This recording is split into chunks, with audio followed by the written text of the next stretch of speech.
নারীরা ভুল মানুষের বেলায় বড্ড খেয়ালি, সঠিক মানুষের বেলায় কেমন যেন অবহেলা বাড়িয়ে দেয়।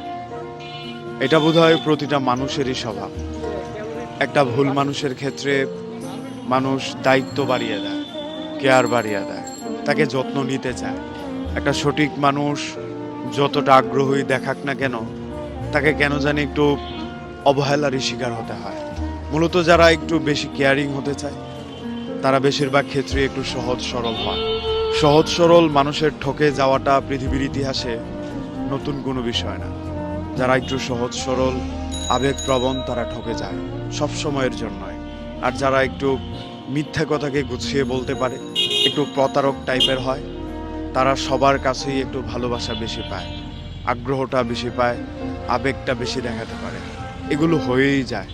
এই যে ছোট্ট একটা পৃথিবী, অল্প সময়ের জন্য আমরা আসা, এই সময়টাতেই কত মানুষের অবহেলা আর কত মানুষের ভালোবাসা। এই যে ভালোবাসাটা একটা ভুল জায়গায় প্রক্রিয়মান হচ্ছে, এই জায়গাটা আমাদের কষ্টের। আমি একজন মানুষকে শতভাগ দিয়ে ভালোবাসছি, সেই জায়গাটা আবার আমি পাচ্ছি না, এটা দুঃখজনক। আরেকটা মানুষ মিথ্যা সত্য মিলিয়ে একটা জায়গা তৈরি করে নিচ্ছে, একজন মানুষের ভালোবাসা পেয়ে যাচ্ছে, এই জিনিসটা আপনাকে দুঃখ দেবে। যেভাবে আপনাকে আশাহত করবে আপনার সঠিক ভালোবাসাটা, এই জিনিসগুলোই আমাদের সাথে প্রতিনিয়ত ঘটে। আর এই জিনিসগুলোকে মেনে নিতে পারি না বলেই আমরা ভালো থাকতে পারি না। ভালো থাকতে হলে আপনাকে এই পরিস্থিতির সাথে কটু ব্যাপারগুলোকেও মানিয়ে নিতে হবে। এটাই জীবন, পৃথিবী এভাবেই চলে।